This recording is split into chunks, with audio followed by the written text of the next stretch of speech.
Good Erev Shabbos, and it's a pleasure to be speaking to you, our friends at Congregation Kesher Torah. This is Rabbi Dov Foxbrunner of Beth Jacob. I got to meet some of you ahead of Pesach when you came to Toko, to Kasha your pots. It was a pleasure to service you and to meet you, and I look forward to other occasions. But before then, and until that time, let me just share a beautiful, quick thought from the parasha. You probably don't have a Chumash open in front of you right now, but you will soon. When you go through the first few verses of the parasha, and it's a lot about karbonos, about sacrifices, and a lot of details that seem foreign, but at least in the flow of the parasha, you'll notice that there's a bit of a speed bump right in the middle, at the beginning of the parasha. The structure of the first aliyah of the parasha is as follows. In the first 5 verses, Moshe instructs Aaron and the Jewish people as to which karbonos, which sacrifices are needed. In the latter half of the aliyah, there's a new round of instructions to Aaron HaKohen, as to how to bring the sacrifices. Right in the middle, there's a bit of a speed bump. There's a verse that the commentaries grapple with explaining what it's doing there, what it means. The verse is the 6th verse in the parsha. It says as follows. It says very simply, Vayomer Moshe said, Zeh hadavar, asher tziva Hashem ta'asu. This is the thing that Hashem has commanded you to do. What's this is the thing? What's he referring to? Is he referring to the beginning of the parsha? That's spelled out quite clearly, the sacrifices that the Jewish people are going to bring. Is it what's coming afterwards? That's also spelled out very clearly. The individual details of Aaron HaKohen's service. So what's this verse teaching us? The Or HaChaim says a beautiful thing. Zeh hadavar.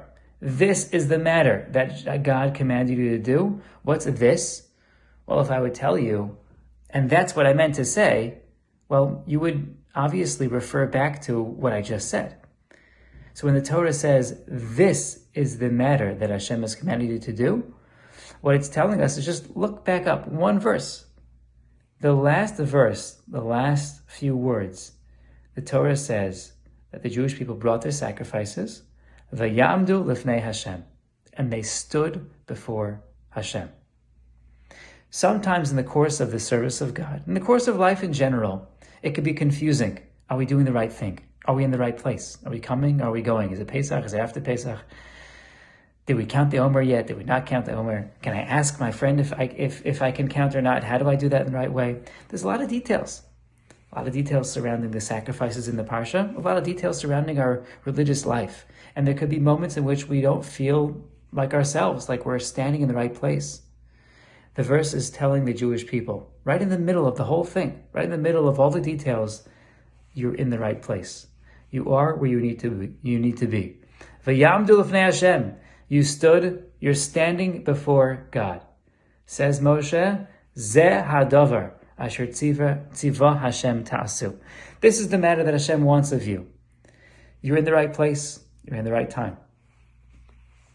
I think this is a beautiful message for you, our friends at Kesher Torah. You're in the right shul, in the right time. You're in the building process. I hear from Rabbi Werbin about the strides you are making in creating a new environment, a growing environment, in creating new services. And I know that each and every one of you really does count. And there are times in which we're not sure that that's the case. And every so often, if you look deeply into the Torah, you get a little bit of a jolt that tells you, no. You're in the right place. You're in the right time. And you're doing the right thing. Zeh hadavar, this is the matter that Moshe Rabbeinu wants to convey to us. Vayamdu lifnei Hashem, if we're standing before God, trying our utmost to do what's best, to do what's right, to serve Him properly, to build a community, that's exactly where we need to be. That's the hidden message in the 6th verse of this week's Parsha. Thank you, Rabbi Yitzchak Werbin, for your leadership and for inviting me to address your amazing congregation. I look forward to more opportunities in which we can get to know each other, interact, and grow together. Have a wonderful Shabbos.